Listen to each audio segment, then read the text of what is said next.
Hi, my name is John Macklin. I come to you in the name of peace, health, and prosperity. For the past 20 years, I worked in the field as a chemical health professional.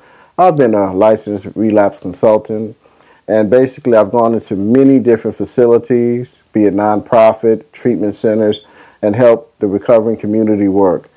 I've done this out of a labor of love, and I've had many individuals come to me and ask me, John, what made you come into this field? And that's my opportunity to share my story.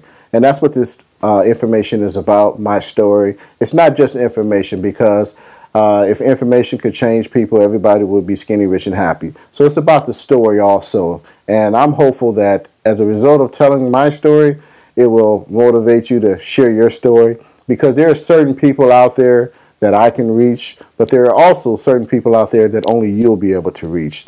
And I think that we have to be mindful of what we have. And finally, I'm reminded of a story that Les Brown talks about. Les Brown is, as most of you know, a motivational speaker, and he talks about the individual on his deathbed. And he said, can you imagine an individual on his deathbed going through this transition, the evening of life, as he goes through to make his transition, and standing around him with friends and family, praying with him? But can you imagine the ghosts, the dreams of basically all the untapped potential standing around the bed with large angry eyes saying, we came to you and only you could have given us life, but now we have to die because you didn't act. What gifts, what goals, what dreams, what businesses, what books are in you that could have been tapped into, but we didn't act on for whatever reason? Miles Monroe, a minister out of the islands, he said that the cemetery is the most wealthiest place on the earth. He said that there you'll find individuals who didn't act on that promise, who didn't act on those gifts. The cemetery is the wealthiest place. He said not the Africa, where there are diamond mines, or overseas, but the cemetery, wealth, untapped potential. And I've had to look at myself over the past 18 months and say, John, have you really challenged yourself? And the answer was no. And if you feel like that, many of you, this show is for you. And I'm hopeful that we'll be able to bring information of inspiration to you. Motivational encouragement. I'm not a preacher. I'm not a teacher. What I like to do is just be able to share my experience, strength, and hope with you. And I'm hopeful that you'll do that in turn. We're going to come to you with a variety of topics, subjects, and information that I believe that have really changed my level of consciousness. Self-esteem is one's own positive opinion of self, but consciousness is how you act on what you believe. And my level of consciousness has helped me to be more resourceful. It helps me to basically connect with other people in the field, other businesses. And there are some days when I just have to recognize that it's about continuing on and growing. So the individuals that have come to me and asked me about my story, 14 years of addiction, but more importantly, I would like to put more emphasis and focus on the 20 years that I've been in the recovering community, helping individuals, sharing my experience, strength, and hope with these individuals, in hopes that individuals would take an opportunity to really challenge themselves. And my favorite individual is basically a mentor of Les Brown. He talks about an individual, I believe it's Mike Woods, and he says that he asked him one day, what made you continue after me? What made you continue to tell me you can do more than what you're doing? And he said that the individual, Mike, told him that I just felt it was my duty.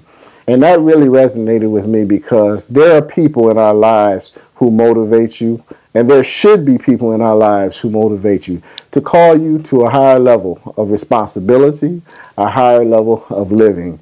And I believe that, as Miles Monroe would say, many of us meander in the maze of mediocrity because we've accepted. We've accepted this lifestyle. We've accepted this job. And I believe that individuals who continue in this level of mediocrity are unhappy. 85% of the American people, it's been reported, are unhappy with their jobs. Some people say it may be higher than that. But the point is, unhappy with their jobs. I believe that these individuals have not found out their purpose. Now, purpose is the manufacturer's original intent.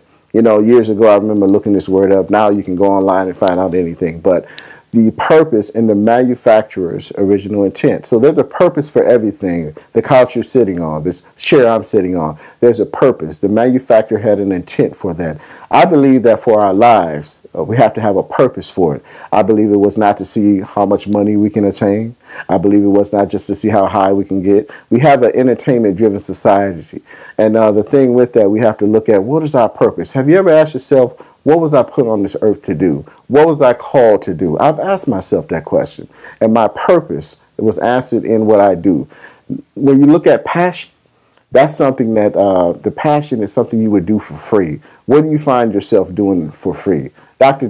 Dennis Kimbrough, who's a professor at Clark Atlanta, he talks about, if you don't know what your passion is, ask your friends, ask your family members. Say, what do I do well? What do you see in me? What do you see me as? What could I do professionally? He said that'll be a good start. And another thing is what do you do that other people marvel at? It seems easy to you, but you do it well. I like my old pastor, he used to always preach and says, God, thank you for the anointing that makes preaching easy. And he understood his gift was basically breaking down the word and making it easy for people to understand. That was a gift that he had. I used to marvel at how he did that, but to him, it was easy. There's something that you do. It's easy to you. And when people come to you and say, hey, man, or how'd you do that? That's your gift. And if we can tap into that area, find out what your passion is.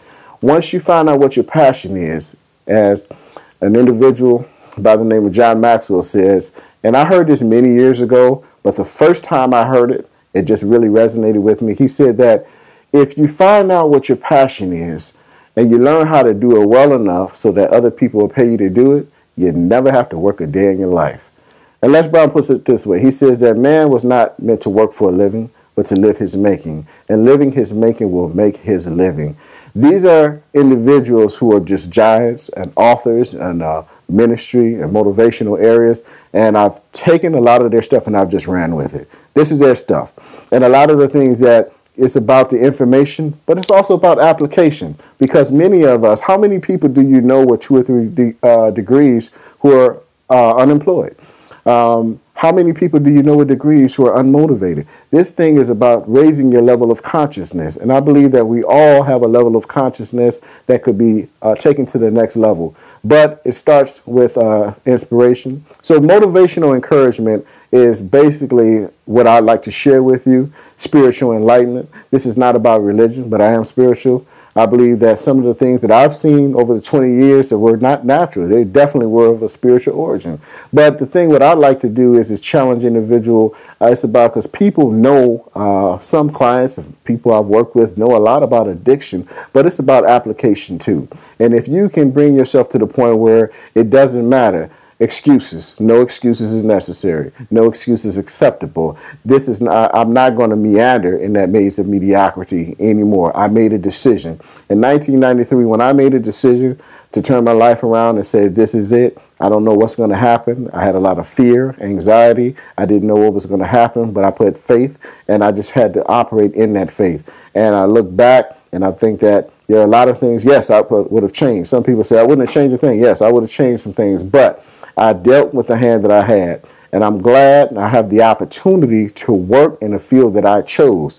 So if someone says, well, what makes you competent to speak on change? Well, I basically challenge myself. And I think that this field is something that will make you challenge yourself. And I'm happy. And when I get up to go to work every morning, because I've created a position and I've helped employ people and I've helped individuals to motivate them too. And I'm still working on assembling people in my life to challenge me, to motivate me, because I want to go to the next level. And I think that when you have commitment, you know, sometimes individuals do not want commitment. We do not want accountability. I think it's okay when people hit mediocrity. But I believe that if you truly want to grow, you have to be out of your comfort zone. If you truly want to go to the next level, it's going to take what Les calls only quality people. People who will challenge you to go to the next level, because it's the bottom that's overcrowded. You want to go out and see the eagles. You can always go out and see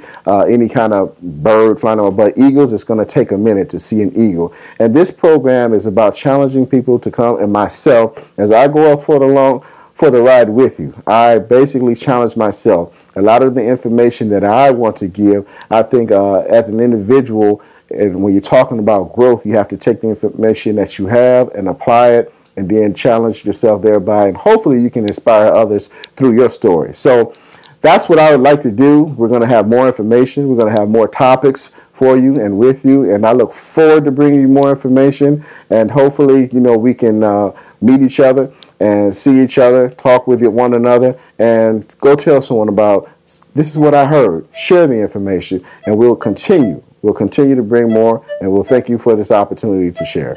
Thanks.